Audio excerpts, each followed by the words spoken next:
लिए, बहुजन समाज के विकास के लिए 3 मूल मंत्र बतलाए हैं। और बाबा साहब के जो 3 मूल मंत्र है बहनों, पहला मूल मंत्र है बाबा साहब का शिक्षित बनो और दूसरों को भी शिक्षित करो। दूसरा मूल मंत्र बाबा साहब का संगठित रहो और तीसरा मूल मंत्र है फिर संघर्ष करो। तो आज आइएगा, सबसे पहले हम बात करते हैं बाबा साहब का जो पहला मूल मंत्र है शिक्षित बनो, शिक्षित हो जाओ, दूसरों को भी शिक्षित करो। देखिए आज हमारे बहुजन समाज का बहुत पैसा नशीले पदार्थों के सेवन में, आडंबर, अंधविश्वास व पाखंड में खर्च हो रहा है। काश हम अपना वही पैसा बचा के अपने बच्चों की शिक्षा पे लगाएं तो हमारे समाज की दशा दिशा दोनों बदल जाए। बाबा साहब अम्बेडकर ने जो ये बात कही, शिक्षित बनो और दूसरों को भी शिक्षित करो। मेरी माताओं बहनों, शिक्षा बहुत जरूरी है आपके जीवन में, आपके बच्चों के जीवन में। बाबा साहब अम्बेडकर को अपने पूरे जीवन में सबसे प्रिय अगर कुछ था तो वो शिक्षा था, पढ़ाई थी। बाबा साहब का ये मानना था कि जब मैं उच्च से उच्च शिक्षा को प्राप्त करूंगा तभी मैं अपने इस समाज को हक अधिकार दिला पाऊंगा। इसलिए पूरी जिंदगी वो संघर्ष भी करते रहे और पढ़ते भी रहे। मेरी माताओं बहनों, अगर आप इस कथा में आए तो आपको हम पहले ही बता दें कि ये कथा वो कथा नहीं है जिसे आप सिर्फ सुन लेंगे तो आपका कल्याण हो जाएगा। ये वो कथा है जिसे सुन करके जब आप अपने जीवन में धारण करेंगे, जब यहाँ पर बताई गई बातों को आप अपनी जिंदगी में उतारेंगे, कल्याण तभी होगा। तो गौर करें, बाबा साहब ने जो बात कही, शिक्षित बनो, शिक्षा की ओर बढ़ो। मेरे बंधु, शिक्षा बहुत जरूरी है आपके जीवन में।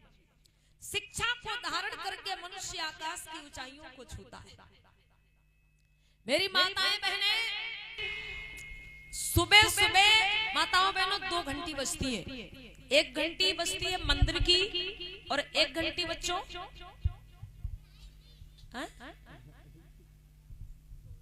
बच्चे बताएं 1 घंटी कहाँ की बजती? हाँ, स्कूल की। कुछ लोग बता रहे फोन की, कुछ लोग बता रहे फोन की घंटी बजती है सुबह सुबह। 2 घंटी बजती है सुबह सुबह, 1 मंदिर की और 1 स्कूल की। अब माताओं बहनों, किधर जाने से आपका बच्चा होशियार, चतुर, चालाक और समझदार होगा? देखिए, अगर मंदिर की घंटी की तरफ जाएगा, ठीक, तो मांगने वाला बनेगा। भाई जब मंदिर व्यक्ति जाता है क्या करता? मांगते ही तो है, भगवान हमें ये दे दो, हमें वो दे दो, हमें ये मिल जाए, हमें वो मिल जाए। अगर मंदिर की घंटी की तरफ आपका बच्चा जाएगा तो भिखारी बनेगा, और अगर स्कूल की घंटी की तरफ जाएगा तो भले ही छोटा बने लेकिन कोई ना कोई अधिकारी जरूर बन जाएगा। इसलिए मेरी माताओं बहनों, ये कर्तव्य आपका बनता है कि आप अपने बच्चों को स्कूल भेजो। देखिए, भाग्य, किस्मत और भगवान के भरोसे मत बैठो।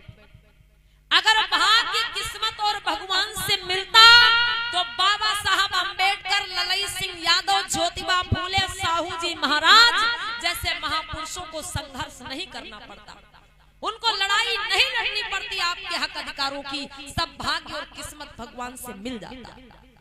इसलिए मेरी माताओं बहनों, अपने बच्चों को पढ़ाओ। जितना पैसा पूजा पाठ, व्रत, उपवास, तीज त्योहार में आपका खर्च होता है, ये बचाओ और अपने बच्चों की शिक्षा पे लगाओ। इधर भी कहेंगे अपने भैया दादा लोगों से, जितना पैसा आप लोग नशीले पदार्थों के सेवन में खर्च कर देते हैं, ये बचाएं और अपने बच्चों की शिक्षा पे, पढ़ाई पे लगाएं, जिससे आपके बच्चों का विकास होगा, आपके बच्चों का भविष्य अच्छा होगा। बोलिए तथागत बुद्ध की।